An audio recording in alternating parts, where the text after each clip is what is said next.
하나님 말씀은 신약성경 에베소서 5장 18절에서 21절까지입니다. 설교 본문은 18절에서 21절인데 15절부터 함께 읽겠습니다. 그런즉 너희가 어떻게 행할지를 자세히 주의하여 지혜 없는 자같이 하지 말고 오직 지혜 있는 자같이 하여 세월을 아끼라. 때가 악하니라. 그러므로 어리석은 자가 되지 말고 오직 주의 뜻이 무엇인가 이해하라. 술 취하지 말라. 이는 방탕한 것이니 오직 성령으로 충만함을 받으라. 시와 찬송과 신령한 노래들로 서로 화답하며 너희의 마음으로 주께 노래하며 찬송하며 범사에 우리 주 예수 그리스도의 이름으로 항상 아버지 하나님께 감사하며 그리스도를 경외함으로 피차 복종하라. 아멘. 아멘. 그리스도인의 축제라는 제목으로 말씀의 은혜를 나누고자 합니다. 예, 이제 우리나라 기독교는 이제 다른 나라 기독교와 이제 좀 다른 점이 있습니다. 어느 나라든지 기독교라고 하는 우리의 예수를 믿는 신앙이 들어가면 뭐 예배의 형식과 또 여러 가지 따르는 현실의 삶에서의 여러 가지 기준들, 규칙들 이런 것이 조금씩 차이 납니다. 여러분들이 이제 보통 그 흑인들의 예배하면 딱 떠오르는 장면이 뭔지 아시죠? 흑인들의 예배. 그럼 벌써 막 그냥 다 같이 일어나가지고 막 그냥 몸을 흔들고 뭐 우리나라는 뭐 봅니까? 이게 밤에 그 나이트클럽이나 이런 데에서나 가서 볼 법한 뭐 그런 춤들을 추고 막 박수를 치고 그냥 막 이렇게 열광하거든요. 또 스리랑카에서 예배에 참여했던 분들은 그 봤잖아요. 그죠? 한 시간을 그냥 일어나서 그냥 막 찬양을 한단 말이에요. 온몸을 다해서 찬양하는 거죠. 그러면 여러분들은 한국 교회의 한국 기독교인들의 어떤 문화 하면 딱 떠오르는 게 뭡니까? 그렇게 신나고 막 그런 게 있습니까? 어쩌면 이제 요즘 청년들 같은 경우에는 이렇게 이제 찬양 집회라든지 이런 게 떠올릴 수 있어요. 근데 이제 옛날에 이제 우리나라에서 신앙생활한 분들은 딱 떠오르는 게 뭐냐면 기도원의 불러불러입니다. 이제 막 통성기도하고 막 불러불러 쫙 해서 이제 막 떼굴떼굴 굴르고 또 하고 이제 막 쫙 걸어 내려면 이제 개운하죠. 나라마다 특성이 있어요.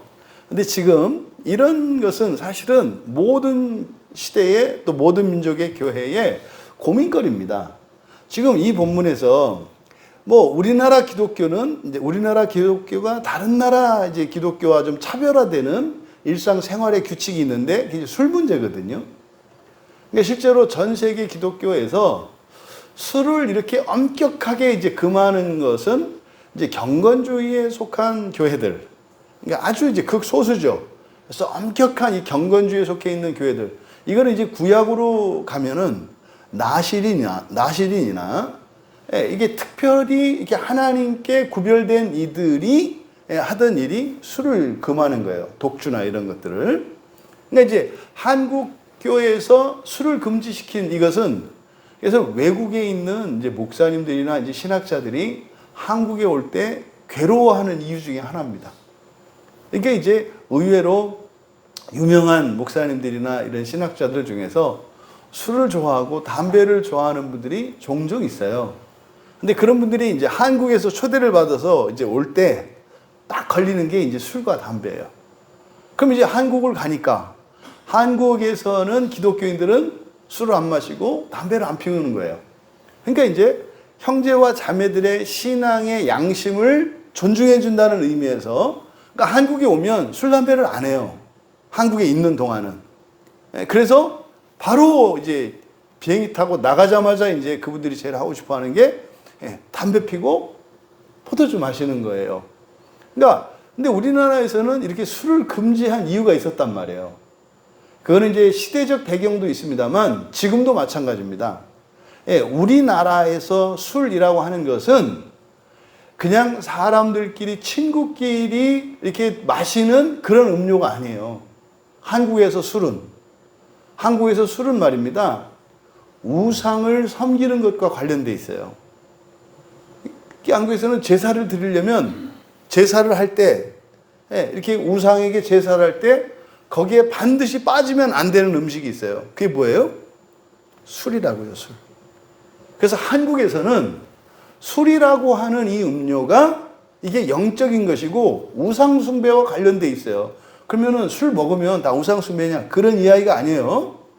그렇게 사용된다 이 말이에요. 그래서 어떤 사람들은 술을 마시더라도 그것을 극복할 수 있고 우리의 신앙이 더럽혀지지 않을 수 있는 사람이 있어요. 근데 우리나라의 경우에는 술을 접했을 때 영적으로 흐려지고 시험에 빠지기가 굉장히 쉬워요. 왜?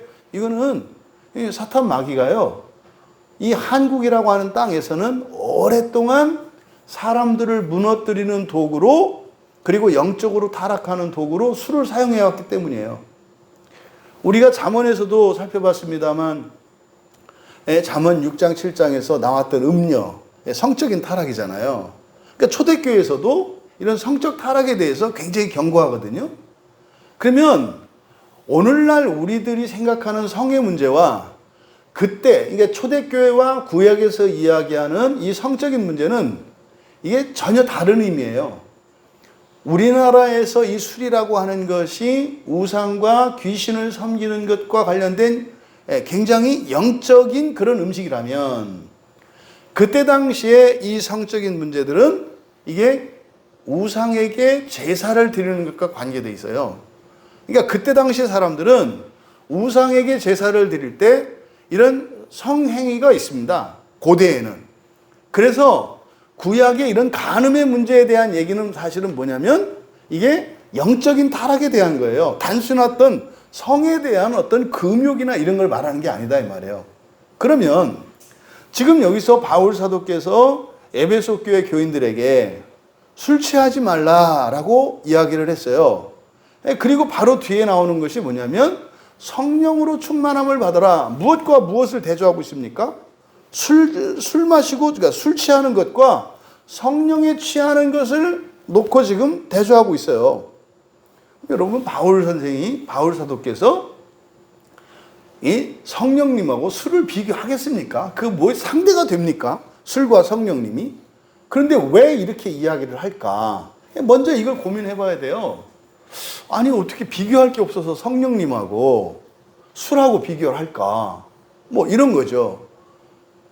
그런데 이때의 사람들에게는 이것이 굉장히 의미가 있는, 그리고 쉽지 않은 말씀이었단 말이에요. 그러니까 술 취할래? 그러니까 이렇게 술을 줄까? 성령을 줄까? 예를 들어서. 그럼 여러분들은 뭘 받으시겠어요? 술을 드릴까요? 성령을 드릴까요? 무조건 성령 아니에요? 근데 지금 이 편지를 받고 있는 에베소 교회의 교인들이 그렇게 만만한 사람들이 아니에요. 아주 경건한 사람들이란 말이에요. 근데 이 사람들에게는요, 술을 줄까 성령을 줄까? 그러면 이 사람들은 일반적으로 뭘 달라고 하는 사람들이에요? 술을 달라고 하는 사람들인 거예요. 그래서요, 지금 바울 사도는 이걸 바꾸려고 하는 겁니다. 술 말고 성령을 받아야지. 그럼 보십시오. 단순히 그냥 율법으로 이게 아니고 이거다, 이렇게 해서 뭐 따를 수는 있겠습니다만, 성경에서 우리에게 명령하는 모든 명령들은 그 행위를 순종할 것, 그 하나님의 말씀에 순종하여 그 일들을 하는 게 목적이 아니에요. 앞에서 지금 쭉 내려온 이야기가 뭡니까? 사실은 하나님과 같아지는 게 목표거든요. 하나님이 좋아하는 것을 나도 좋아하고, 하나님이 싫어하는 것을 나도 싫어하는 게 목표지, 어떤 것은 하고 어떤 것은 하면 안 되고, 이런 어떤 규범에 대해서 말하는 게 아니에요. 그러면 여기서 술을 줄까 성령을 줄까라고 했을 때 정답은 성령이겠습니다만, 반대로 대답하지 말고 너희들이 속으로 한번 생각해봐. 술에 취하는 게 좋아? 성령에 취하는 게 좋아? 여러분들도 이 무게감이 달라질 거예요. 이거를 현실적으로 말하면 뭡니까? 이렇게 하나님 말씀의 은혜를 받고 감동을 받는 게 좋습니까? 아니면 여러분들이 어떤 음악이든 연극이든 또 영화든 또 어떤 사람들의 감동적인 어떤 성공담이든 이런 감동을 받는 게 더 좋습니까? 오늘날 대부분의 크리스찬들은 감동받는 걸 더 좋아해요. 그러니까 어떤 간증이라든지 또 이렇게 우리에게 어떤 지식을, 새로운 지식을 습득함으로써 오는 지적인 그런 만족과 호기심을 충족시켜 주는 거라든지 아니면 우리의 감정을 충족시켜 주는 무엇, 이런 것들을 더 좋아한단 말이에요. 그러니까 지금 여기서 술 취하지 말고 성령 충만함을 받아라라고 하는 것은 그런 의미다. 그럼 보세요. 여기서 이제 잘못된 적용. 이게 술 먹지 말라는 얘기입니까? 그렇게 말씀하지 않았잖아요. 뭐라 그랬어요? 술 취하지 말라. 그대로 직역하면 술로 취하지 말아요. 사실은 여기에 술이 중요한 것이 아니라 무엇으로 취하지 말라예요. 그러니까 취하지 말라는 게 요게 초점입니다. 취하지 말라는 것. 그러면 여기서 술이 되었든지 다른 음식이 되었든지 무엇이 되었든지 그거는 똑같은 거예요. 단지 이때 에베소 교회의 경우에는 이들의 문제에 있어서 이 술이 문제였기 때문에 술을 이야기했습니다마는 술 대신 음식이 들어갈 수도 있는 거고 뭐 약물이 들어갈 수도 있는 거고 어떤 물건이 들어갈 수도 있는 거고 거기에 있는 심리적인 뭐가 들어갈 수 있는 거예요. 메슬로의 그 뭐 5단계 욕구이론 같은 거 있잖아요. 여러분, 교회를 다니고 예수를 믿는데도 무엇에 취하느냐가 중요하다는 거예요. 무엇에 취하냐가. 잘 살피셔야 합니다. 내가 예수를 믿고 교회를 다니고 신앙인으로 살아가요. 교회에서 신앙생활도 하고 일상생활에서도 경건한 삶을 살아요. 이제 저 같은 목사들은 더 조심해야죠. 저 같은 목사들은 뭐 맨날 하는 일이 성경 보고 기도하고 교인들 만나서 신방하고 뭐 이런 일들이니까 뭐 그렇게 사실은 특별히 죄를 짓거나 뭐 이렇게 겉보기에는 그렇게 문제가 일어날 일이 별로 없어요. 그런데요, 무엇에 취했는지는 또 다른 문제예요. 제가 목사가 돼서 설교를 하고 또 성경 공부를 가르치고 신방을 하고 그렇게 해서 사람들이 은혜를 받고 막 변화가 되는데 제가 무엇에 취했느냐 하는 것은 또 다른 문제다 이 말이에요. 바로 이 부분을 얘기하는 겁니다. 여러분들이 취하는 것은 무엇입니까? 여러분들이 취하는 것, 이건 뭐냐면 좋아하는 거예요. 만족하는 거예요. 여러분이 무엇을 할 때 기쁘고 즐겁고 만족하는가 이 말이에요. 그러니까 지금 바울 사도는 성령이 아닌 다른 것으로 그렇게 취하지 말라고 18절에서 말씀한 겁니다. 근데 말이죠, 무서운 얘기를 해요. 뒤에 보면 방탕한 것이니 그랬거든요. 술로 취하지 말라. 우리말은 그냥 술 취하지 말라. 그래서 방점이 술에 찍힌단 말이에요. 그게 아니라 술은 그냥 도구입니다. 도구. 그러니까 어떤 도구에 취하지 마라 이거요. 다른 수단에 취하지 마라. 돈에 취하지 마라. 인기와 명예에 취하지 마라. 이런 걸 말하는 거예요. 세상의 오락에 취하지 마라. 이런 얘기입니다. 그런데 이것은 방탕한 것이다. 이렇게 말했어요. 여기서 방탕하다라고 하는 것이 구원에다가 부정접두 아를 붙여서 만든 단어예요. 그러니까요, 이 방탕이라고 하는 이것은 구원이 없는 것을 말해요. 그러니까 구원받지 못한 것, 이런 뜻이에요. 그러면 이거 하면 구원받지 못한다는 뜻이 아니라 예수를 믿지 않는 사람들, 거듭나지 않은 사람들이 하는 것과 똑같은 것으로 기뻐하고 그렇게 취한다면 너는 예수를 믿었고 구원을 받았음에도 불구하고 너는 구원받지 않은 것과 하나도 다르지 않다고 말하는 거예요. 그럼 여러분, 구원받은 자가 구원받은 자답지 않다라고 할 때 구원 못 받는다 이런 얘기가 아니에요. 구원이라는 게 뭡니까? 구원은 말이죠. 현재를 살아가는 우리에게 우리의 인생을 의미 있고 가치 있고 보람되게 살아갈 수 있게 하는 힘과 능력이에요. 구원은 소유물이 아니에요. 여기 이렇게 이 다음에 천국 들어가는 도장이 아니에요. 구원은 빵과, 그러니까 밥과 반찬과 물과 같은 거예요. 여러분에게 음식은 왜 필요합니까? 살아가는데 거기에서 자양분을 얻기 위해서 필요한 거 아니에요. 현재를 살아가는 그리스도인에게 구원은 그런 거예요. 구원은요, 금고에 갖다 놓거나 진열장에 놓고 보여주거나 이게 지갑에 껴놓고 다니다가 신분증처럼 나 구원받은 사람이요. 아니면 나 이렇게 예쁜 구원이 있어요. 아니면 나 이렇게 굉장히 소중한 구원을 내가 금고에 두고 있어요. 이런 게 아니에요. 구원은 먹는 거예요. 먹고 마시면서 그 구원을 통해서 주시는 그 힘과 능력으로 구원을 이루어가면서 살아가게 하는 거예요. 이때 구원을 이루어간다는 게 뭡니까? 하나님 닮아가는 거예요. 하나님 닮아갈 수 있도록 하는 것이 현재적인 구원이란 말이에요.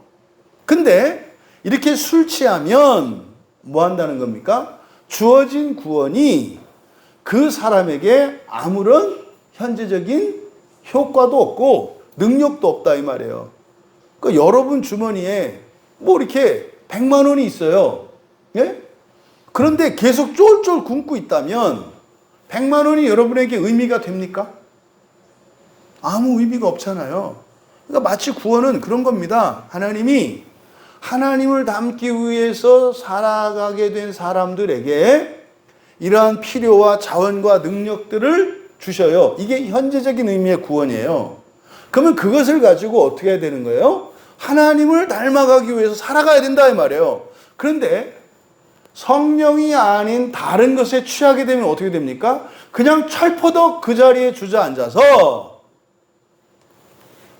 앞으로 나아가지 않고 아무런 성화의 진전 없이 구원받지 않은 사람과 똑같이, 아니 더 망가지죠. 여러분, 기독교인이 망가지면요 비기독교인보다 심각하게 망가지는 거예요. 왜 그럴까요? 구원을 가지고 있기 때문에 그래요. 구원을 가지고 있기 때문에 내가 차라리 예수님을 믿지 않고 내가 하나님 나라 소망을 가지고 있지 않았더라면 할 수 없는, 하지 않을 더 큰 범죄와 더 큰 타락을 하는 거예요. 그래서요, 그리스도인들이 한번 망가지면 말입니다. 심각할 정도로 망가져요. 상상을 초월할 정도로. 그러니까 여러분에게 힘이 있다는 것은 더 잘 될 수도 있는 가능성이기도 합니다만 더 망가질 수도 있는 가능성이라는 것을 늘 잊지 말아야 합니다.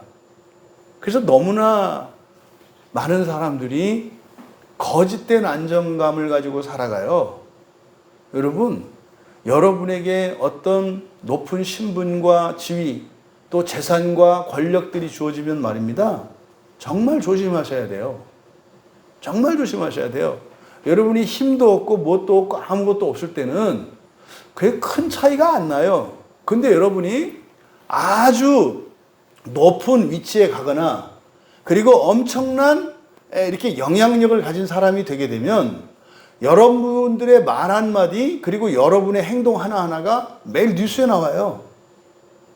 여러분, 우리가 이번 한 주 살아가는 거 그 사람들이 알아요? 암만 난리를 쳐보세요. 뉴스에 나오나. 근데 만약에 여러분들이 유명 인사가 되거나 이렇게 하면 어떻게 해요? 분식집에 가서 라면 먹었다더라. 이런 것도 막 나오는 거 아니에요. 그런 것처럼 우리가 커지고 높아지면은요, 작은 것까지도 이게 굉장한 의미를 지니고 그게 판단의 대상이 되거든요. 그러니까 여러분들이 받은 구원이 있기 때문에 이미 이루어진 구원, 받은 구원이 있어요. 그러면 완성될 그 구원, 미래적인 의미의 구원이 이루어질 때까지 현재는 우리가 어떻게 해요? 그 구원을 가지고 살아야 한다. 살아가야 한다. 근데 어떻게 해야 된다? 조심해야 된다. 왜? 내 능력과 내 힘으로 이룰 수 없고 바랄 수 없는 것들을 취할 수 있고 이룰 수 있는 힘이기도 하지만 또 뭐예요? 더 망가질 수도 있다라고 하는 사실을 잊으면 안 돼요. 그래서 일상을 말하는 거예요. 최소한 일상을 지키면 말입니다. 나쁜 일은 안 일어나요. 구원으로 인해서. 근데 일상이 무너지면은요, 상상도 할 수 없는 일들이 일어나요. 그러니까 종종 뭐 기독교인들의 어떤 타락상이라든지 범죄에 대해서 나오잖아요. 그 사람한테 물어보면은요, 그럴 거예요. 나도 이게 어떻게 된 건지 모르겠다고. 내가 왜 이랬는지 모르겠다고 이렇게 말할 거다 이 말이에요. 그럼요, 그 사람들이 그렇게 무너지게 된 건 사실은 어디서 시작되는 거예요? 일상이 무너지는 거예요. 일상을 지키는 게 뭐 대단해? 엄청 대단해요. 그냥 원론적으로 이야기해서 여러분들이 그리스도인으로서 이제 일상을 만들어가고 그 만들어진 일상을 지키기만 한다면 말이죠. 여러분 인생에 예기치 않은 불행한 일들이나 그런 나쁜 사건들은 안 일어나요. 여러분들이 그리스도인이기 때문에. 그리스도인으로서 그럼 일상은 어떠해야 되느냐? 그거는 각자가 세워가는 거예요. 자기의 일상을 만들고 그 일상을 절대적으로 생각하고 그걸 지키면서 살아가면 여러분 인생에 그렇게 극심한 고난이나 어려움이나 불행한 일들이 예방이 된다니까요. 그러니까 미래에 불행한 일이 일어나지 않도록 뭐 어떤 대책을 하거나 뭐 이럴 필요가 없어요. 뭐 하면 된다고요? 여러분의 일상을 지키면 된다고요. 이것을 여러분들이 기억하셔야 합니다. 그런데 사람들이 무너져요. 근데 무너지는 게 뭐 때문에 그런다는 거예요? 취하는 것 때문에 그런다는 거예요. 취하는 것 때문에. 취하는 것 때문에. 그래서요, 일상을 벗어난다고요. 그러니까 취하는 거는 굉장히 다양한 거예요. 심지어는 종교에 취할 수도 있어요. 종교에 취할 수도 있다고. 종교에 취하면 그것만큼 무서운 게 없어요. 기독교가 예수님을 믿고 하나님을 예배하고 성경을 믿고 거룩한 성화의 삶을 살아가는 사람들이에요. 그래서 여러 가지 종교에 분류해서 기독교도 종교 중에 하나란 말이에요. 그런데 자칫 잘못하면 기독교도 다른 종교 중에 하나와 같이 될 수도 있어요. 그러면 이름은 기독교라고 하는데 이런 세속적인 종교처럼 될 수 있다고요. 그럼 여기에 취하면 어떻게 돼요? 이게 자주 말씀드리잖아요. 세계사에 일어난 정말 그 잔악무도했던 일들은 그 원인이 다 기독교예요. 왜 그래요? 종교에 취한 거죠. 종교에 취하면 말입니다. 어마무시한 범죄들이 정당화돼요. 그래서 우리가 종교에 취하지 않도록 내가 바른 신앙생활을 하고 있는지 또 누군가가 설교를 하거나 이렇게 얘기를 하는데 그게 정상적이고 바른 신앙인지 바른 말씀인지 구분할 수 있는 게 있다. 그죠? 이게 뭐라고 그랬어요? 사랑과 연합이라고요. 사랑과 연합에 위배되는 것은 말입니다.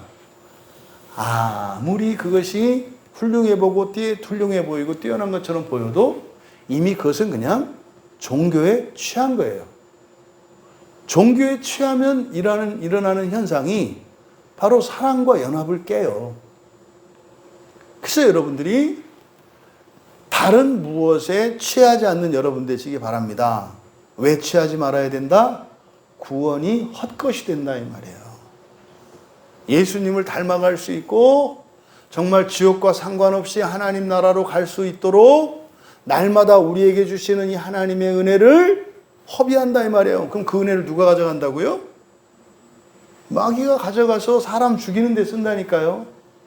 교회를 무너뜨리고 사람들을 시험에 빠뜨리는 일에 사용되는 자원들이 신자들이 받은 은혜, 하지만 그 은혜를 활용하지 않고 철퍼덕 주저앉아서 술에 취해 있는 그때 그 은혜를 가지고 사람들을 죽이는 일로 간다 이 말이에요. 그러니까 여러분들이 신앙생활을 잘해야 되는 여러 가지 이유가 있습니다.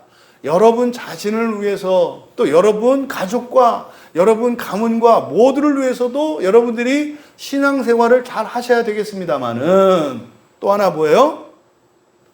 나 때문에, 이 나 때문에라고 하는 것이 직접적으로 내가 잘못하는 게 아니에요. 내가 받은 은혜로, 하나님이 나에게 주신 하늘의 자원과 그 하나님의 은혜로 교회를 무너뜨리고 세상을 악하게 만드는 일에 사용되지 않도록 해야 된다는 점에서도 여러분들이 일상의 경건을 지키시고 신앙생활을 잘 하셔야 되는 거예요. 여러분, 지금 세계 곳곳에 전쟁이 있잖아요. 전쟁하려면 거기에 꼭 필요한 게 뭡니까? 무기가 필요하잖아요. 무기는요, 이편 저편이 상관이 없어요. 양쪽 다 총을 쏘고 대포를 쏘고 미사일을 쏴요. 그러면 여기에 해당되는 이 군수물자, 이게 은혜와 같아요. 하나님이 여러분에게 주신 은혜라고 하는 것은 군수물자와 같거든요, 전쟁터에서. 근데 여러분들이 그 군수물자를 가지고 전투에 참여해서 적군들과 맞서 싸우며 거기에 총을 쏘고 대포를 쏘지 않고, 전투에 참여하지 않고 그를 창고에 쌓아두고 한쪽에서 술판을 벌리고 있다고 생각해 보세요. 그러면 어떻게 한다는 거예요? 적진에서 이들이 와서 나의 군수물자를 가지고 가서 그 포탄을 우리 진영에 퍼붓는다니까요. 왜 세상이 이렇게 악하고 타락되었을까요? 누누이 말씀드리잖아요. 누구 때문이다? 그리스도인 때문이에요. 이렇게 얘기를 하면, 아니 내가 언제 법을 어긴 것도 아니고 뭣도 아닌데 왜 그리스도인 때문에 이 사회가 타락한단 말이야. 그리스도인은 하나님의 사랑을 받는 사람들이기 때문에, 하나님으로부터 은혜를 받는 사람들이기 때문에 그리스도인에게는 하나님의 능력과 권세와 하늘의 군수물자들이 주어져요. 그럼 여러분들이 지난 3일을 사실 때 그 은혜로 여러분이 받은 구원으로 구원을 이루어가면서 살지 않았다면 그거는 누군가가 가져다 썼다고요. 만약에 여러분들이 고난의 결단으로 살았어, 다른 사람들의 고난에 참여하고 여러분들이 누려야 될 즐거움과 기쁨을 다른 사람을 위해서 썼어, 그러면 최고예요. 여러분이 고난의 결단을 가지고 여러분 주머니에 있는 돈으로 여러분의 배를 불리고 여러분의 혀를 즐겁게 하기 위해 살아가는 것이 아니라 어렵고 힘든 누군가의 필요를 채우기 위해서 여러분이 힘든 삶을 살았어. 그러면요, 하나님이 주신 은혜가 세상을 살리는 일이에요. 가장 거룩한 일이에요. 이게 예수님이 사셨던 삶이고 사도들이 살았던 삶이에요. 예수님이나 사도는요, 자기 권리를 주장하지 않아요. 어떻게든지 누구 하나 더 먹이고 즐겁게 하려고 하는 게 인생의 목표지, 그저 내 입속 차리고 내 권리, 이거 아니에요. 아니 근데 최소한 그렇게라도 해라. 그렇게라도 해라. 하나님이 주신 은혜를 최소한 허비하지는 마라. 왜요? 여러분의 의사와는 전혀 상관없이 그것을 가져다가 도적이 양민을 괴롭히고 교회를 허무는 데 쓴다. 왜 우리나라에 이렇게 막 이런 이단 사입이나 이런 게 많을까요? 그러니까 여러분들은 이해하실 수 있어야 돼요. 이런 사입들이 막 들끓고 하는 이유는, 그러니까 뭐가 있는 거잖아요, 자원이. 근데 자원은 하나님 자녀들에게만 주어진다니까요. 그런데 어떻게 저렇게 막 그냥 사람들이 많이 모이고 건물도 사고 막 돈도 많고 이럴까? 다 어디 거예요? 교회 거예요. 그 얘기는 뭡니까? 교회가 이 시대의 그리스도인들이 안 쓴다는 거예요. 사용하지 않는다는 거예요. 그저 탐욕만 가득해서 뭐예요? 다고다고해요. 다고다고. 그래서 그저 많이 가지려고, 많이 쌓아놓으려고 그냥 그저 소유를 위해서 살아가요. 그러니까 마귀는 어떻게 해요? 그 창고 뒤에 구멍을 내서 말입니다, 그것을 빼다가 교회를 무너뜨리고 나라와 민족을 더럽히고 이간질하고 분열시키는 일에 교회의 것, 하나님의 것을 가져다가 그렇게 한다니까요. 그러니까 여러분들이 이렇게 신앙인으로서 살아가며 하루의 일상이 무너지는 이것을 절대 가볍게 생각하지 마셔라. 최소한 건 지켜라. 왜? 그렇게 안 하면 세상이 더 악해져요. 교회가 더러워져요. 유럽의 교회에서 교훈을 얻으셔야 돼요. 유럽에 있는 국가들은 뭐 이렇게 신교, 구교로 나뉘고 교단이 나뉘었습니다만 그래도 다 기독교 국가들이었어요. 근데요, 예배자를 찾기가 어려운 상황이고 그뿐입니까? 예배당이 그저 명목뿐이고 유명무실한 것이 돼서 식당으로 바뀌고 술집으로 바뀌는 게 지금 유럽 아닙니까? 한국이 그렇게 되기 시작했다는 거예요. 처음에 제가 그 얘기를 들었던 게 2000년 초반에 처음 들었던 것 같아요. 영국 런던에 있는 더 처치라고 하는 그 큰 교회가 술집으로 바뀌었을 때 선교사님들과 목회자들 사이에서는 그게 센세이션을 일으켰어요. 야, 이거 뭐냐? 그래가지고 영국 우리가 선교하러 다시 가야 된다고 그래가지고 영국에 막 마음 품고 갔던 선교사들이, 영국에 가 있는 선교사들이 꽤 많아요. 왜냐면 심각하거든요, 거기가. 근데요, 한국 교회가 지금 그렇게 되기 시작했어요. 예? 인천에 있는, 강화에 있는, 김포에 있는, 이미 한국에서 일어난 일들을 다른 나라 교회에서 이야기하고 있는지도 몰라요. 한국 교회가 전 세계에서 가장 큰 교회, 많이 모이는 교회 있는데, 그런데 말이지, 거기서 이제 한국 교회에서는 또 어떤 교회들은 술집으로 바뀌고 식당으로 바뀐대요. 왜 그렇다고요? 우리가 신앙생활을 잘못하고 이런 게 아니라 하나님이 주신 은혜를 마땅히 써야 할 것에 쓰지 않고, 다시 말해서 그 은혜를 흘려보내서 살려야 될 일을 중단했을 때, 그저 우리에 갇혀서 성을 다 쌓아버리고 폐쇄적으로 살아갈 때, 그때 어떤 일이 일어난다? 그 자원들을 빼가서 세상을 무너뜨리는 일들이 일어난다. 그래서요, 세상에 안 좋은 뉴스가 있으면 우리는 그걸 어떻게 해석해야 되냐면, 그리스도인들이 하나님이 은혜를 주시는데 은혜로 살아가는 게 아니라 그저 은혜를 쌓아놓고 있구나. 이렇게 여러분들이 이해가 되셔야 돼요. 그래서 그것을 막을 수 있는 법, 대책, 뭐예요? 성령 충만함을 받으라는 거예요. 여기 그대로 직역하면 성령 안에서 충만하게 되라예요. 이제 여러분들이 이게 무슨 의미인지 아시죠? 성령 안에서 충만하게 된다는 게. 그러니까 성령으로 충만하게 되는 것, 또는 성령 안에서 충만하게 되는 것, 이게 잘 의미가 안 와닿거든요. 성령 충만을 받아라, 이런 얘기들 많이 하는데, 이게 뭡니까?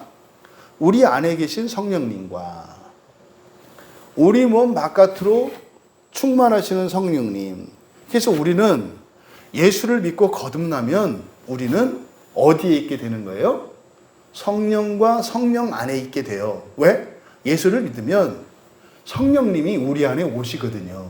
여러분 안에 성령님이 다 계시잖아요. 안에 계신 성령님이 있어요. 근데 우주 모든 것 가운데 성령이 계시지 않는 곳이 없어요. 무소부재하시다 그래요. 그러니까 그림으로 여러분들이 그리면 어떻게 되냐면, 여러분 마음속에 계신 성령님과 우주 전체, 여러분의 몸 바깥에 있는 이것에 충만하신 성령님 사이에 우리가 있는 거예요. 이 주보가 지금 어디 있습니까? 이 예배당 공간 안에 있잖아요. 이 안에 있잖아요. 근데 이 속은, 그러니까 이거는 그냥 이 안에 들어있는 이물질 아닙니까? 근데 마치 사람이 그런 거예요. 사람이라는 존재가 이 세상에 있는데 성령 안에 있죠. 누구든지 다 성령 안에 있죠.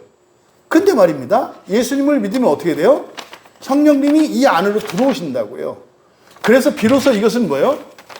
우리가 성령과 성령 안에 낀 존재가 돼요. 요 얘기를 하는 거예요. 그러니까 여기서 성령으로라고 이야기한 것은 사실은 이게 의미가 잘 안 되기 때문에 상관은 없어요.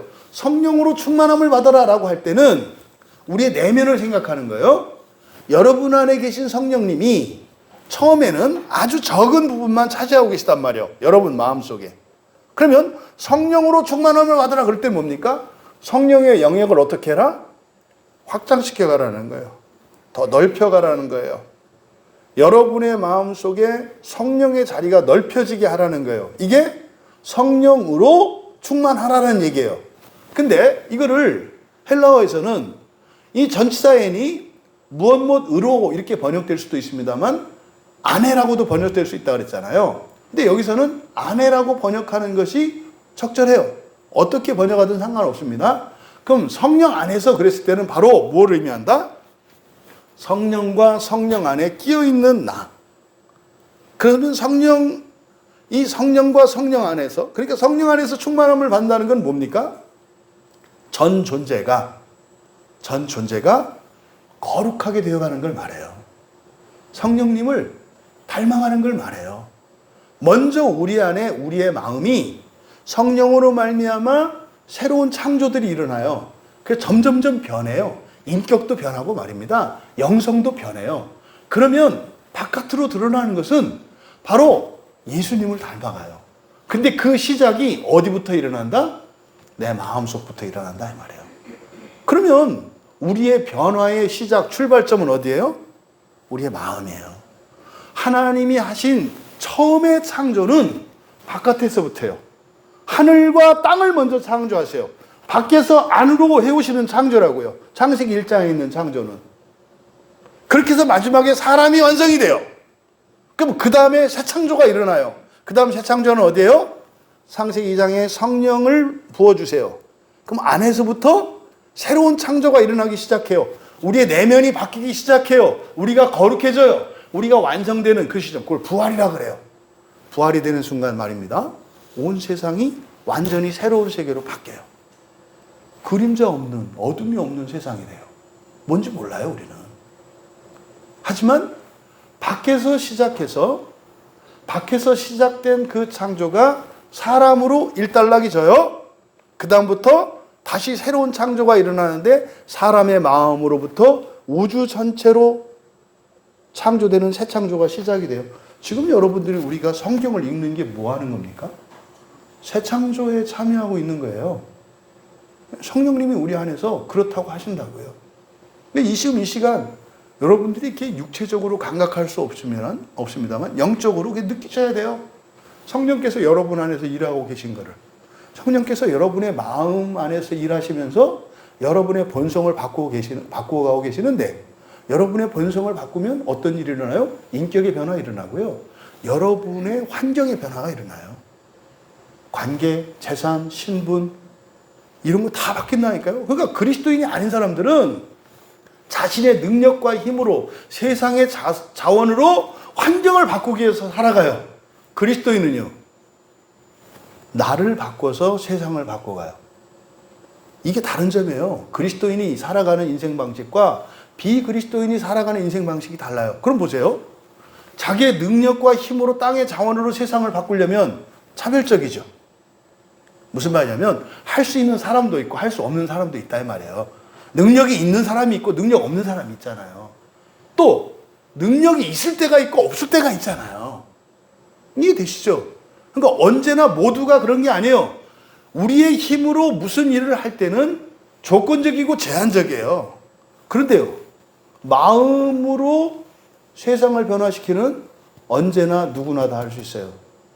오직 예수 그리스도를 믿고 오직 성경만이 참된 하나님의 말씀인 것을 믿고 성령이 하나님의 말씀으로 내 마음에서 새롭게 창조하신다는 것을 믿는다면 하세요. 하나님의 창조는 어떤 건지 아시죠? 무에서 유를 창조하시는 분이에요. 있는 것을 청소하고 예쁘게 하는 이걸 창조라고 하지 않아요. 없는 것을 있게 하세요. 여러분에게 지금 없는 게 있습니까? 여러분들이 지금까지 한 번도 상상해 본 적이 없는 뭐가 있습니까? 근데 그것을 이루실 수 있는 게 뭐예요? 이게 창조라니까요. 근데 그것을 방해하는 게 뭐라는 겁니까? 취하는 거래요. 돈에 취하고, 물건에 취하고, 인기에 취하고, 심지어는 그리스도인들의 정말 그래도 경건하고 착하고 열심히 있는 교인들이 취하기 쉬운 거, 종교에 취해요. 종교에 취하면 어떻게 돼요? 자기 힘과 능력으로 뭘 하려고 한다고요. 그러면은요, 잘하는 사람과 못하는 사람, 힘 있는 사람과 힘 없는 사람이 눈에 나타나요. 종교에 취하면. 근데 성령에 취하면 어떻게 돼요? 모든 사람이 같아져요. 모든 사람이 같아져요. 그 어떻게 돼요? 힘 있는 사람이 힘 없는 사람이 힘이 되어져요. 힘 없는 사람은 힘 있는 사람의 도움을 받을 때 그것을 부끄러워하거나 열등감을 느끼거나 이렇게 빚진 자가 되지 않아요. 하나님께 감사할 뿐이에요. 감사할 뿐이에요. 그 사람은 그런 도울 수 있는 능력을 가지게 될 거고, 또 그 사람은 또 다른 사람들을 도우면서 살아갈 거예요. 이게 교회가 확장되는 방식이거든요. 지금 18절에서 말씀하고자 하는 바가 바로 이 말씀이에요. 술 먹어도 되나요? 안 먹어도 되나요? 아, 여기서 취하지 말라 그랬지. 먹지 말라. 아, 치사하게 이런 걸 따지는 얘기가 아니라고. 구원이 무엇인지, 그리고 구원받은 신자가 어떻게 살아가는 것이 가장 잘 사는 것인지, 그리고 구원받은 신자가 살아가는 것이 얼마나 세상 전체를 위하면서 살아갈 수 있는 것인지. 예, 그리스도인들을 살아가는 것은 나의 최고를 위해서 살아가면 그것이 세상을 위한 섬김이라고 하는 것을 가르쳐 주는 거예요. 이게 뭡니까? 이게 성령으로 충만하게 되는 거예요. 이게 어떻게 가능해요? 하나님이 창조하시는 일인데 우리와 함께 하시길 기뻐한다고요. 오늘 아침에 우리가 자문에서 놀라운 말씀을 봤잖아요. 하나님이 사람을 얼마나 사랑하시는지 몰라요. 그러니까 우리가 그걸 모르니까 이러고 사는 거예요. 하나님이 사람을 얼마나 사랑하시고 얼마나 기대하시고 사람을 위해서 아낌없이 다 되어주기를 이미 그리스도를 통해서 다 보여줬는데도 안 믿어. 에이, 뭐 그렇게까지 할 수 있겠어? 그리고 하나님이 답답한 건 뭐야? 하나님은 진짜로 믿는데 아니래. 나는 그런 인간이 아니기 때문에 하나님이 나를 그렇게 믿을 수가 없대. 그 하나님이 계속 얘기하는 거예요. 교회가 하는 일이잖아요. 여러분, 하나님의 자녀예요. 처음에 창조하실 때는 하나님 홀로 세상을 창조하셨어요. 근데 새 창조할 때는 여러분 마음에서 여러분과 함께 하시재요. 그래서 교회가 필요하고 그래서 성경이 필요한 거예요. 그러니까 마귀가 그거 못하게 하려고 어떻게 해요? 사람들, 이 신자들로 하여금 자꾸 다른 것에 취하게 만든다고요. 여러분들이 지금까지 살아가면서 하나님의 은혜로 세상을 살리고 구원하고 빛으로 살지 못하게 했던 내가 취했던 것이 무엇인지 깨닫게 되는 이 시간이 되길 바랍니다. 교묘합니다. 이거 굉장히 크고 죄되고 악한 거 아니에요. 이건 되게 여러분 절대정신이거든요. 이거는 포기 못해. 무엇보다 사랑과 연합을 깨는데도 포기 못해 하는 거, 이게 취한 것들이에요. 어떤 사람들은 용서하지 못하는 사람도 있어요. 특히 가족과 교회 안에서. 가족과 교회 안에서는 용서 못하는 건 없는 거예요. 용서하려니까 힘든 건 있을 수 있어. 죽을 것 같이 힘들 수 있어. 근데요, 못하는 거, 안 하는 건 없는 거예요. 그럼 만약에 그런 생각을 갖고 있다면 그런 사람에게는 그게 취한 거예요. 술 문제가 아니에요. 우리가 취한 것이 무엇인가, 취하고 있는 것이 무엇인가, 이것을 여러분들이 발견해내시고 회개할 수 있는 이 시간이 되길 바랍니다. 그러면 세상에 소망이 커져요. 여러분 인생에도 영광이 커져요. 이거 여러분 보고 더 하라는 거 아니에요. 쓸데없는 거 하지 말라는 거예요. 쓸데없는 걸 하느라고 그렇게 애쓰고 몸은 지치고 인생은 고단한데 오히려 자기 인생은 망가지고 사람들에게 해를 끼쳐요. 나의 의사와는 전혀 상관없이. 이 말씀이 여러분에게 온전히 전달될 수 있기를 바랍니다. 이어 19절에 그럼 어떻게 하는가? 어떻게 성령으로 충만함을 받게 되는가? 얘기를 해줘야 되잖아요. 그게 이제 19절과 20절에 있는 내용이 어떻게 성령으로 충만하게 될 수 있는지를 가르쳐 준 거예요. 19절과 20절에. 그러니까 우리말 성경으로 시와 찬송과 신령한 노래들로 서로 화답하며 너의 마음으로 주께 노래하며 찬송하며 범사의 우리 주 예수 그리스도의 이름으로 항상 아버지께 감사하며. 이게 뭐예요? 성령 충만함을 받는 거예요. 이해되시죠? 그러니까 지금 19절과 20절은 어떻게 하면 성령으로 충만하게 되는지를 가르쳐 준 거예요. 그러면 이 의미는 앞서 말씀드렸잖아요. 성령으로 충만함을 받는다는 건 말입니다.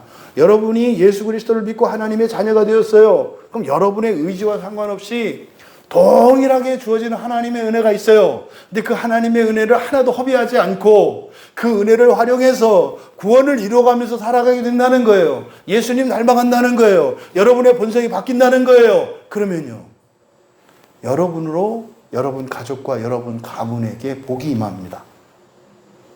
여러분이 뭘 하지 않고 이렇게 성령으로 충만하면 여러분 가족과 가문과 심지어 나라와 민족의 인류 전체에 하나님의 복이 임한다니까요. 뛰들르고 나가서 하는 게 아니에요. 여러분들이 아무리 하는 것과 성령이 하시는 것 어느 게 크겠어요? 다 답은 성령이래. 근데 왜 자꾸 자기가 하려고 그래? 사람이 하는 힘이 어떻게 하나님이 하는 것을 능가하겠어요? 그러니까 우리가 해야 되는 일은 뭡니까? 성령으로 충만함을 받는 거예요. 또 성령 안에서 충만함을 받는 거예요. 충만하게 되는 거예요. 그러면은요, 나도 너무 좋고요, 모두가 너무 좋다니까요. 중요한 원리. 뭐 우리 전도사님도 왔으니까. 예수 믿는 사람과 예수 믿지 않는 사람이 살아가는 방식이 달라요. 세상에서 돈 버는 방법은요, 내가 1시간 일을 하면 1시간의 일당을 받아요. 시급을. 그죠? 이게 세상의 이치예요. 근데요, 하나님 나라의 곳간을 쓰는 거예요. 영적인 자원을 받는 건 뭐냐면요, 내가 1시간 예를 들어서 하늘에서 제가 알바를 하늘나라에서 하는 거예요. 그래서 1시간 일을 했어요. 그러면 일당 뭐 시급 10,000원을 받았어요. 근데 이건 말입니다, 나만 받는 게 아니에요. 나와 함께한 모든 사람들이 믿음으로 참여하면 이 사람들도 10,000원씩 다 받아요. 그러니까 예를 들어서 그런 거죠. 제가 가서 1시간은 일을 한 거예요. 하나님 나라에서. 그러면은 사람들이 가는 거예요. 가가지고 10,000원 주세요. 그런 거. 왜? 아, 여기 우리 목사님 여기서 일했다면서요? 아, 나눠준다니까요. 이해되세요? 10,000원이 10,000원이 아니라고요. 화수분과 같은 것이 그리스도인의 인생 방식이라니까요. 그러니까 여러분들이 일을 할 때, 세상을 살아갈 때 이렇게 세상적으로 사시겠습니까? 영적으로, 천상적으로 사시겠습니까? 제발 천상적으로, 영적으로 사셔라. 그러니까요, 다른 지체들이 잘 되면 그게 누구한테도 좋은 거예요? 나한테도 좋은 거예요. 다른 사람이 하는 게 착각, 이게 아니라 이거는 계산적인 거라니까요. 다른 지체들이 잘 되고 은혜를 받으면 그만큼 나도 똑같이 받을 수 있다니까요. 그러니까 옆에서 누구가 잘 됐다, 은혜 받았다 하면 어때요? 너무 기쁜 거예요. 그래서 어떻게 하는 거예요? 전화하는 거예요. 잘 됐다고. 근데 말은 잘 됐다고 인사하는데 사실은 뭐예요? 고맙다고 하는 거지. 이해되시죠? 고마운 거라니까요. 왜? 원리가 이래, 원리가. 이걸 모르니까 교회 다니는데도 똑같이 경쟁적으로 아까트고 도토리 키재기 하면서 너와 나로 가르고 살아간단 말이에요. 교회는 그런 거 아니에요. 교회는 그런 거 아니에요. 얼마나 이게 예수를 믿고 살아가는 게 놀라운데요. 그러니까 우리가 한마디로 뭐 하면서 살아야 되겠구나? 성령 충만을 위해서 살아야 되겠구나. 응? 성령 안에서 이 성령 충만을 위해서 살아야 되겠구나. 그러니까 성령 충만하니까 또 이상한 데 가가지고 또 뭐 주시옵소서 그래가지고 뭐 이렇게 몽롱해지고 신비적인 걸 그게 아니에요. 그게 아니에요. 구체적으로 어떻게 성령 충만하게 되는지 말씀하고 있잖아요. 19절에서 보세요. 뭐라 그랬어요? 시와 찬송과 신령한 노래들로 밑줄 치세요. 서로 화답하면.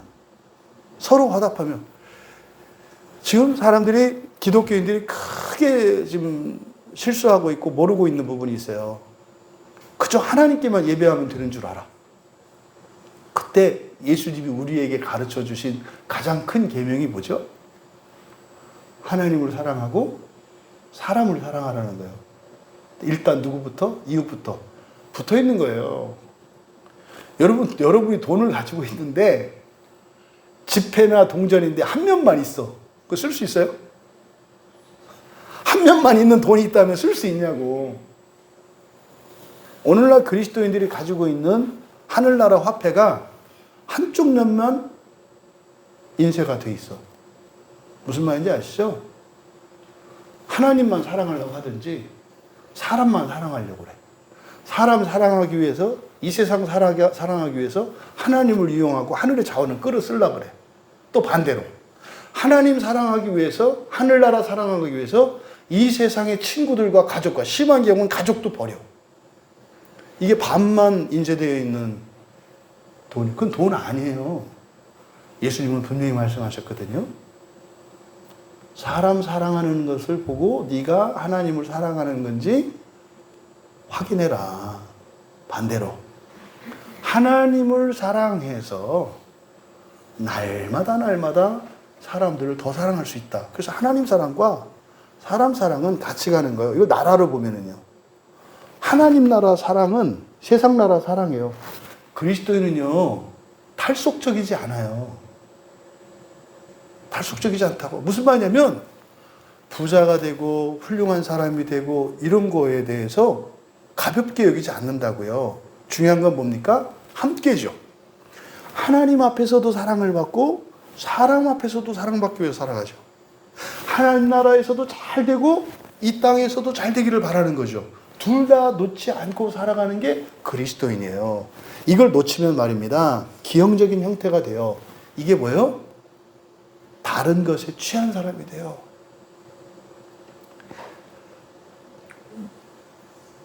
여러분들이 신앙생활하면서 기독교 신앙과 교회에 대해서 때로는 회의를 갖기도 하고, 왜 그럴까 하는 안타까움과 이런 질문들이 있을 거예요. 오늘 바울 사도께서는 그렇게 말씀하는 거예요. 취해서 그렇단다. 성령 충만을 위해서 살아가는 게 아니라 자꾸 취할 것을 위해서 살아가기 때문에 그렇단다. 언제나 성령 충만으로 예수를 믿고 살아가는 그 멋지고 그 아름다운 삶을 살아가는 여러분들 다 되시기 바랍니다. 여러분이 지금까지 어떻게 살아왔든, 여러분이 어떤 능력이 있든 아무 상관없어요. 여러분이 성령 충만 받으면 여러분 인생도 더 좋아지실 거고, 여러분 운명도 바뀌고, 팔자도 바뀌고, 여러분 가족도 바뀌고, 심지어는 여러분 가문 전체 조상과 자손들이 바뀔 거고요. 이 나라와 인류와 이 시대 정신도 바뀐다니까요. 왜 나빠져요? 성령 충만을 안 하니까. 자꾸 이렇게 취하는 것을 찾아가려고 하니까. 우리에게 가르쳐 주신 19절과 20절은 그러니까 좋은 말씀이에요? 안 좋은 말씀이에요? 좋은 말씀이에요. 그러니까 이걸 뭐라고? 이걸 복음이라고 한다니까요. 복음은 좋은 거예요. 와, 좋겠다! 이러면, 아니, 하다못해 좋은 물건 싸게 팔아도 좋아하는데, 사람들이. 안 그래요? 막 소문내지 않나요? 아, 여기 막 우리 동네에 있는데 막 이거 좋은 물건인데 엄청 싸. 아니면은, 엄청 값싼 화장품인데 이거 하룻밤만 바르고 나면 그 다음날 그냥 완전히 백색미인이 돼. 막 소문내지 않아요? 이게 좋은 소식이에요. 여러분, 하룻밤에 잠자기 전에 얼굴에 바르고 나면 그 다음날 이렇게 잡티, 김이 다 없어지고 피부가 윤기가 돌아가는 화장품이 있어. 복음이 그것만 못할까요? 정답은 복음이 더하다야. 근데 여러분의 감정이 그렇게 얘기를 하냐고. 왜 이런 일이 안 일어난다? 성령에 취하려고 하지 않고 사람들이 뭐 하려고 하니까? 다른 것에 취하려고 하니까. 그러니까 이 19절과 20절에 있는 말씀이 지나가는 얘기가 아니라, 야, 그때 내가 그 말씀을 듣고 그때부터 인생이 바뀌었어. 야, 그런 인생이 다 있더라. 이렇게 여러분들에게 훗날 고백될 수 있는 이 말씀이 되기를 바라요. 근데 지금 여기서 왜 서로 화답하여라는 말에 밑줄 쳐라라고 이렇게 막 그냥 저렇게 열을 올리나? 너무 놓치고 있기 때문에 그래요. 시, 찬송, 신령한 노래 하면 이걸 누구한테 하는 거죠? 이게 종교에 취한 사람들이 가지는 생각이에요. 성경에 써있기를 누구한테 하라고 그랬어요? 서로에게 하라고 그랬잖아요. 서로에게. 그런데 시와 찬송과 신령한 노래들은 이거 하나님께만 한다. 성경대로 하는 게 아니라 이게 취하면 그래요. 취하면. 성경대로 하질 않아. 그러니까 지금 19절의 상반절은 서로에게 이렇게 된 거예요. 서로에게. 누구에게? 서로에게. 그러니까 서로가 없으면 안 돼요. 그러니까요, 집사님, 없으면 안 돼. 왜? 나 성령 충만해야 되는데 성령 충만하려면 서로가 있어야 돼. 내 옆에 있어? 우리가 그렇게 사냐고. 그러니까 성령 충만을 받을 수가 없잖아, 구조적으로. 암만 성경을 읽어보세요. 암만 기도해보세요. 암만 말씀을 지키고 율법에 흠이 없게 살아보세요. 성령 충만이 그렇게 되는 게 아니라는 거예요. 하나님의 은혜로 주어지는 거예요. 그럼 서로에게 해야 될 게 뭐다? 시와 찬송과 영적인 노래들로 말하면서 해요. 그래서 우리말 성경에 화답하면서 이게 잘 안 나타나는 거예요. 서로에게 이것들로 말하면서 해요. 그러면 성령 충만되는 첫 번째 뭐다? 시와 찬송과 영적인 노래들로 서로에게 말하는 거야. 첫 번째 뭐라고요? 시와 찬송과 영적인 노래들로 누구에게? 서로에게 뭐 하면서? 말하면서. 아, 나는 말재주가 없어서요. 나는 내성적이어서요. 아, 저는. 그 얘기가 뭐예요? 그것도 취한 거야. 그 성격이고 뭐 필요 없어. 우리가 그렇게 하는 이유가 뭐예요? 내가 외향적이고 뭐 이게 아니라 목적이 뭐라고요? 성령 충만을 위한 거라고요. 그러면 여기서 시라고 번역된 이게 이제 시편의 그 시거든요. 이게 푸살로스. 이 푸살로스가 의미하는 건 말입니다. 칭찬하는 노래예요. 그러니까 하나님한테는 찬양한다고, 찬양한다 이러잖아요. 그러니까 사람들에게는 칭찬한다 그러죠. 칭찬하는 노래예요. 칭찬하는 노래. 근데 이 푸살로스의 특징은 악기를 동반한 거예요. 그러니까 보컬로만 하는 게 아니라 뭐예요? 악기로 연주하는 거야. 악기로 연주하면서 부르는 노래야. 근데 그 노래의 내용은 뭐예요? 칭찬하는 노래예요. 집사님 어쩌면 그렇게 아름다워요? 집사님 보면 내 마음이 기뻐요. 이걸 노래로 만들어서 악기로 치는 거예요. 여러분들이 교회 때마다 집사님들에게 이렇게 이제 기타를 치면서 서로 바라보고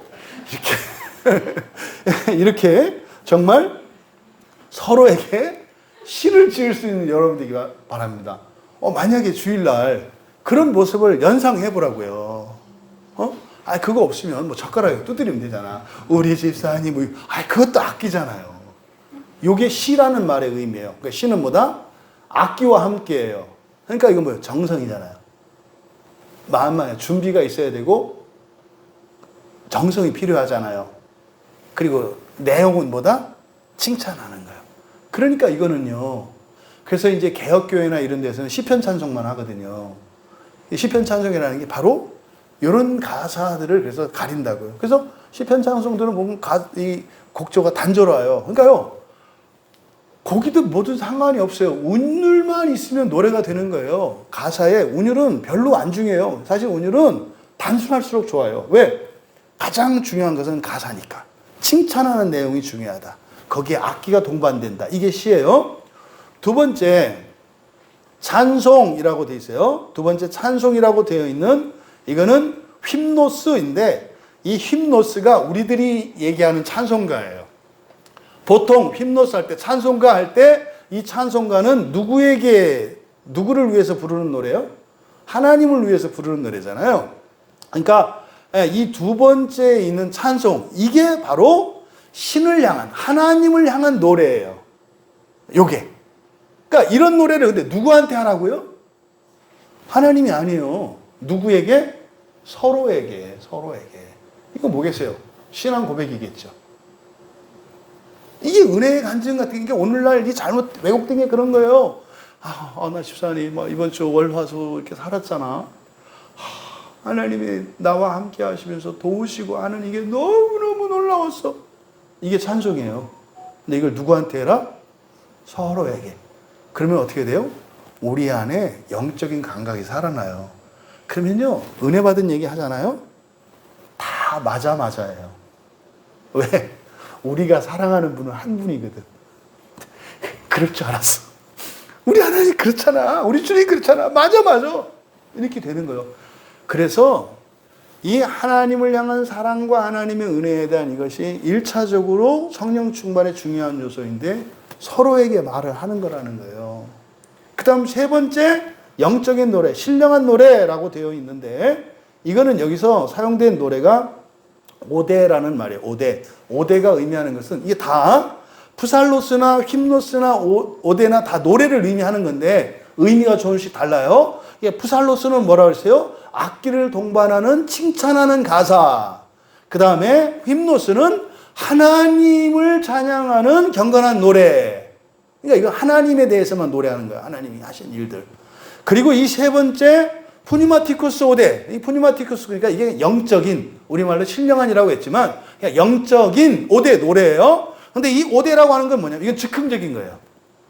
이 오대는 즉흥적인 노래예요. 즉흥적인 노래. 그러니까 뭐예요? 그때의 감정을 드러내는 거야. 여러분, 하나님을 찬양하고 상대방을 찬양하면서 서로에게 간증하고 고백할 때 그때 느끼는 감정은 뭘까요? 그때 어떤 감정을 느낄 것 같아요? 보세요. 집사님 벌써 딱 오니까 벌써 딱 뭐 느끼기 오거든. 이때 느끼는 감정이 뭐예요? 네, 기쁨과 요거예요. 그러니까 조금 전까지는 없었어. 근데 이거 딱 요게, 그러니까 여기 이 오대라고 하는 게 뭐냐면 예상치 못했어. 근데 성도들을 만나서 하나님에 대한 은혜와 찬송을 딱 얘기하니까 이때 막 기쁨과 이게 생겨나. 이거는 예상 못했던, 없던 거야. 그러니까 이거는 즉흥곡이에요. 여러분들이 기쁘고 즐거울 때 집에 돌아갈 때 콧노래 흥얼흥얼 하시나요? 전 좀 그랬으면 좋겠어요. 네. 저는 이제 이렇게 집에 밤에 혼자 가거나 이럴 때 이런 거 잘해요. 걸어갈 때. 혼자. 그럼 아무도 없잖아요. 그것도 이렇게 귀 막고 하면 잘 들리잖아요. 어쩌면 이렇게 노래를 잘하고 아름다운지, 뭐 혼자 막 가사도 짓고 이런 거죠. 이런 거요. 이게 영적인 노래가 이겁니다. 이게 누구에게 하는 거다? 서로에게. 얼마나 아름답고 행복하겠어요, 교회가. 그렇지 않아요? 이게 성령 충만을 위한 첫 번째 방법에 우리에게 가르쳐 준 게. 그 다음 이제 두 번째가 주님께예요. 예, 주께 노래하며 찬송하며 이렇게 돼 있잖아요. 근데 주님께는 무엇으로 한다? 마음으로 해요, 마음으로. 그게 두 번째 성령 충만하는 방법. 주님께 마음으로 노래하며 연주하면서. 보세요. 사람에게 많이 해요? 주님께 많이 해요? 사람에게 많이 하네요. 우리 생각과 달라요. 특히 한국 그리스도인들이, 기독교인들이 잘못된 게 하나님께 하는 것을 자꾸 사랑과 배타적인 거로. 심지어요, 그렇잖아요. 요즘에 그 이단 사이비들 뭐 그냥 이 잘된 건지 잘못된 건지 딱 하나만 물어보면 돼요. 부모님을 공경하고 형제 자매를 우애하며 사랑해야 됩니까? 무조건 예예요, 이거는. 이건 절대적인 명령이에요. 근데요, 뭐 예수님 믿고 교회 다니느라고 가족 나와라. 무조건 가짜예요. 무조건 가짜예요, 무조건. 그런 거 없어요. 사랑과 연합을 깨는 어떤 규칙도 하나님이 주신 거 없어요. 사랑과 연합을 깨는 규칙이 없어요. 하나님 자체가 사랑이시거든요. 하나님 자체가 한 분이시거든요. 한 분이라는 게 뭐예요? 성부, 성자, 성령 하나님 자체가 이렇게 연합되어 있어요. 뭘로? 사랑으로. 이거는 하나님이에요. 그러니까 하나님을 우리는 이 세상에서 어떻게 알아야 돼요? 연합을 중요시하고 사랑을 절대적으로 생각하는 거예요. 원수 같은 놈이에요? 그래도 사랑해야 돼요. 이게 왜요? 내가 그리스도인이기 때문에. 그래서 두 번째로 우리에게 주시는 성령 충만이 주님께 마음으로 노래하고 연주하는 거예요. 그러니까요, 주님께 할 때는 말입니다. 그러니까 사람에게 하기는 어려워요. 사람에게 하기는 오히려 더. 근데 주님께 하는 게 쉽잖아요. 그러니까 이때 노래하다 아도예요, 아도. 그러니까 앞에서 얘기했던 오대가 즉흥적인 노래라잖아요. 준비되지 않아도 된다 이 말이에요. 하나님 앞에 오면은 어떻게 돼요? 노래가 돼. 어떤 감정이 든다고. 그거를 토로하면 돼요. 이렇게 하나님께. 또 푸살로가 이게 연주하는 거라 했잖아요. 연주하다. 그러니까 앞에서 얘기했던 시거든요, 이게. 근데 푸살로스 그러면은 악기를 연주하는 거라 했잖아요. 근데 여기는 악기를 뭐로 하래요? 마음으로. 근데 실제로 사람 할 때는 악기로 해야 되거든요. 악기로 하려면 악기를 다룰 줄 알아야 되잖아요. 근데 하나님께는 마음으로 하나니까 못할 사람이 있어요, 없어요? 없어요. 누구나 다 할 수 있어요, 누구께. 그러니까 하나님이 얼마나 공평한 분이신지. 그러니까 어느 누구도 하나님께 노래하고 하나님께 이렇게 찬송할 수 없는 사람은 없어요. 그 다음 세 번째가 이제 20절의 내용입니다. 범사에 우리 주 예수 그리스도의 이름으로 항상 아버지 하나님께 감사하면서. 그러니까 이제 세 번째 성령 충만의 세 번째 방법. 누구께? 잊지 마세요. 아버지예요, 아버지. 이걸 잊지 마시라고. 여러분들이 정말 너무 잊고 사는 게 하나님이 자기 아버지인지를 몰라. 그러니까 귀신인 줄 알아. 무슨 말이냐면 그렇게 예배 드리고 이렇게 갖다 바치는 분이라고 생각하면 잘못된 생각이에요. 하나님 이전에 먼저 우리가 떠올려야 되는 건 누구예요? 아버지. 여러분 오늘 교회 오실 때 어디 오신 거예요? 아버지 집에 온다고 생각하셔야 된다니까. 아버지 집에?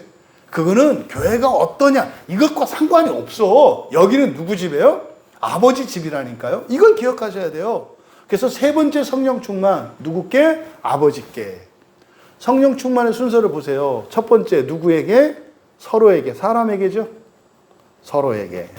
두 번째 성령 충만 누구께? 주께. 예수 그리스도죠. 예수님께. 세 번째 성령 충만 누구께? 아버지께. 아버지께. 왜냐하면 우리가 다 한 아버지 한 자녀들이거든요. 예수 그리스도로 말미암아 우리가 하나님의 자녀 되었고 예수님은 우리의 맏형이 되시고 맏오라비가 되어주셨잖아요. 예수님은 우리의 주님이시면서 우리의 형제이시면서 우리의 하나님이세요.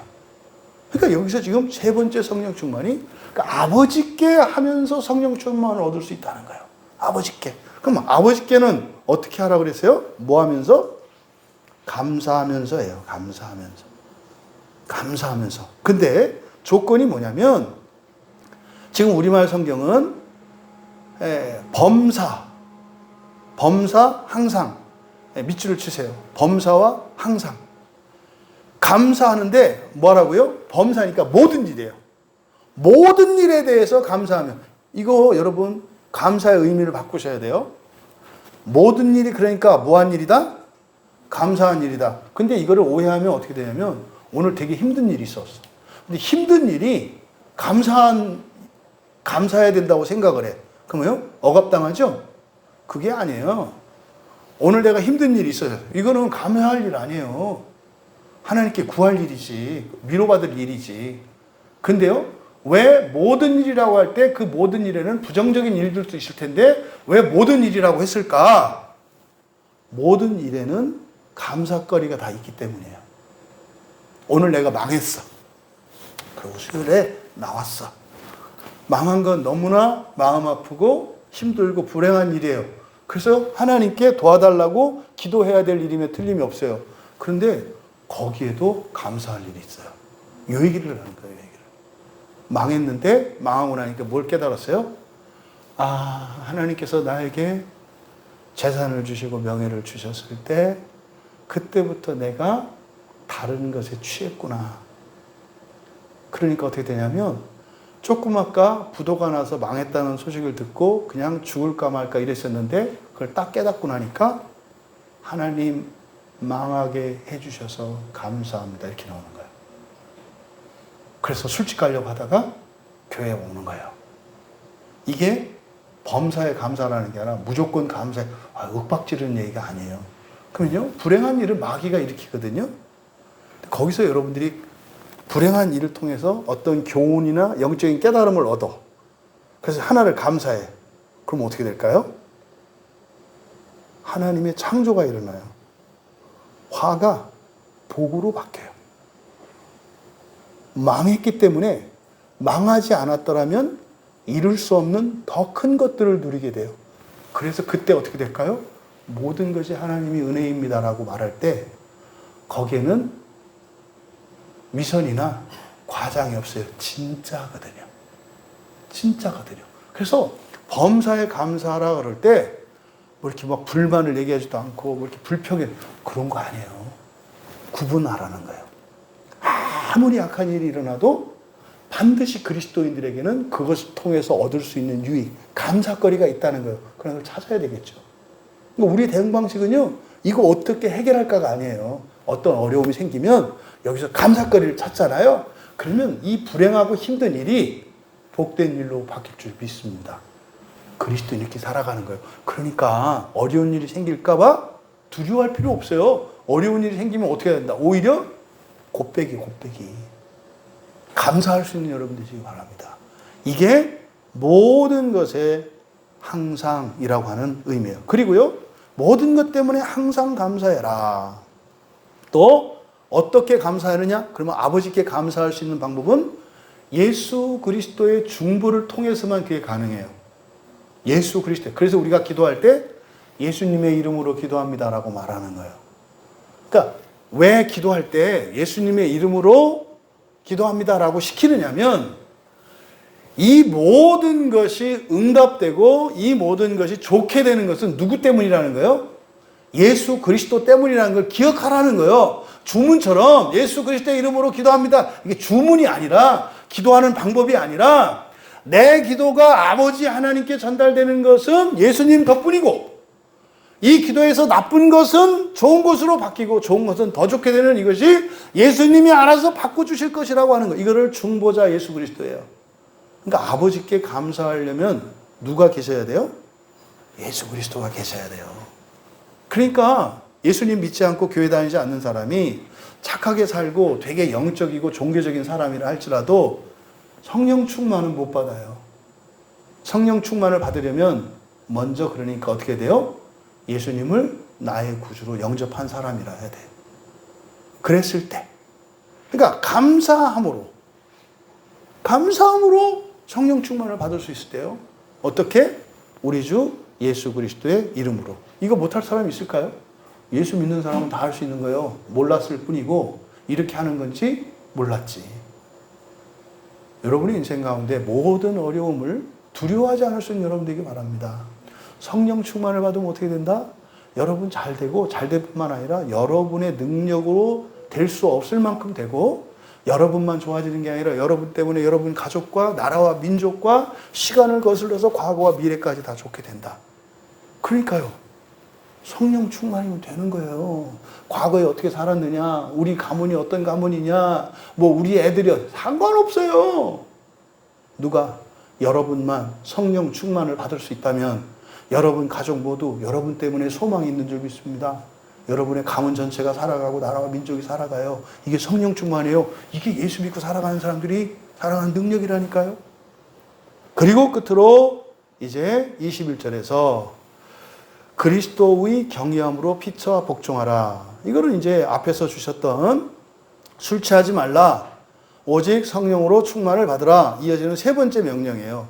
그리스도를 경외함으로 피차 복종하라. 여기서 우리말 성경은 이걸 객체의 소유격으로 번역을 해놨어요.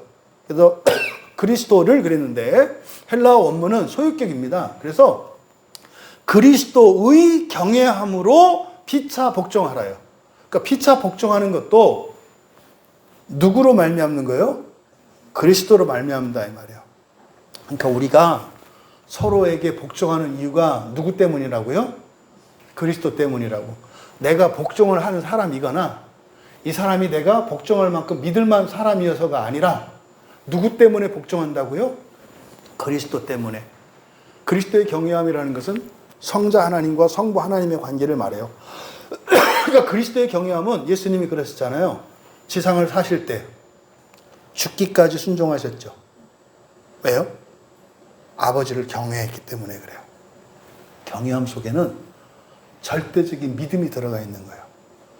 그리스도의 경외함으로 복종할 수 있는 여러분 되기 바랍니다. 자녀들이 왜 부모님께 복종해야 돼요? 그리스도의 경외함으로. 부모가 그럴만 하냐 안 하냐가 아니에요.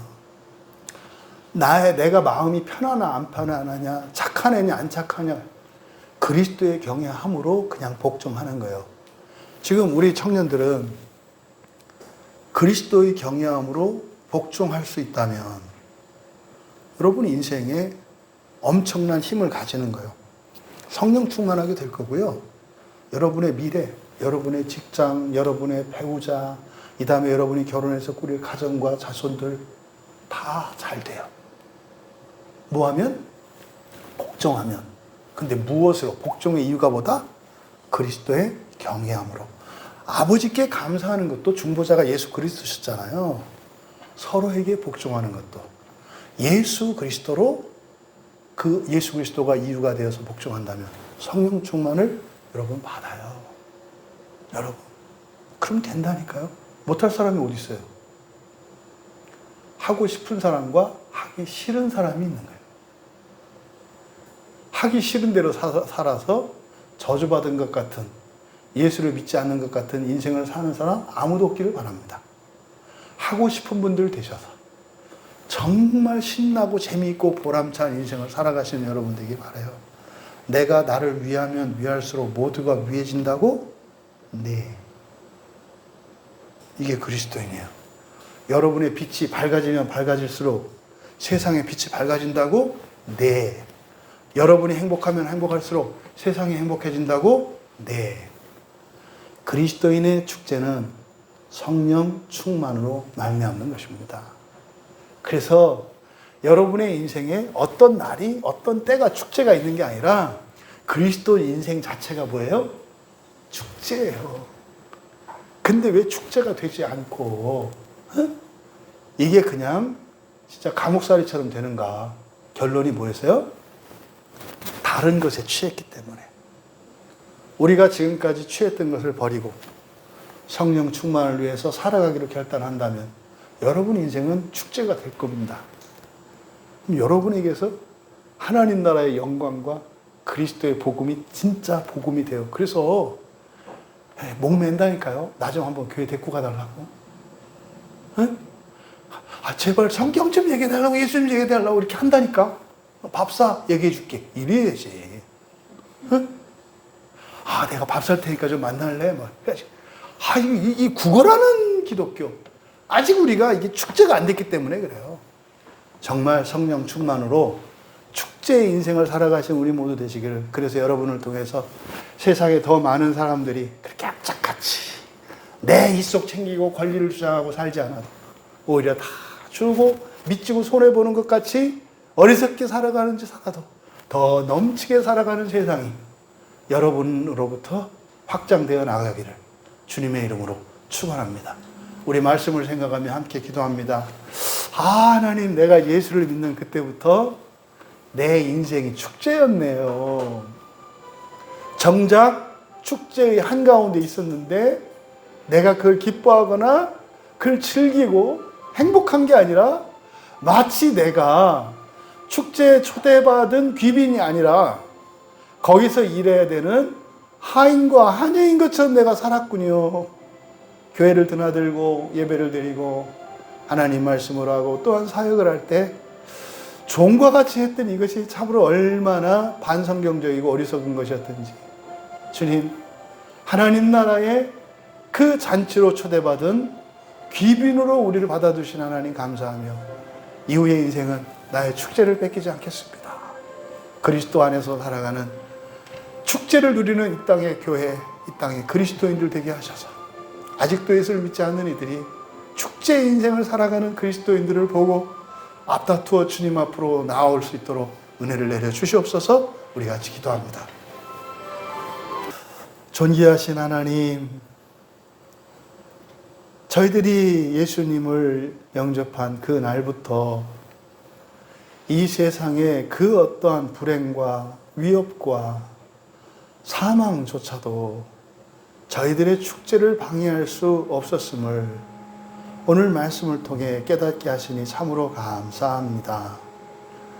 조금도 두려워하지 말게 하시고 후회하지 말게 하시고 염려하지 말게 하시고 오직 예수 그리스도 안에서 서로 사랑하며 하나님의 은혜를 간증하며 서로를 칭찬하고 격려하며 또 하나님을 찬양할 때 또한 우리가 서로에게 복종하며 살아갈 때 성령 충만케 하시고 성령 충만으로 말미암는 하나님 나라의 그 삶을 이 땅 가운데서 경험할 수 있도록 도와주셔서 기독교에 대한 오해와 예수를 믿는 참 신앙에 대한 이런 오해들이 벗겨지게 하셔서 온 세상 사람들이 예수 그리스도 앞으로 앞다투어 찬양하며 나올 수 있도록 저희들을 사용하여 주시옵소서. 감사하며 예수님의 이름으로 기도하옵나이다. 주기도문으로 예배를 마치겠습니다.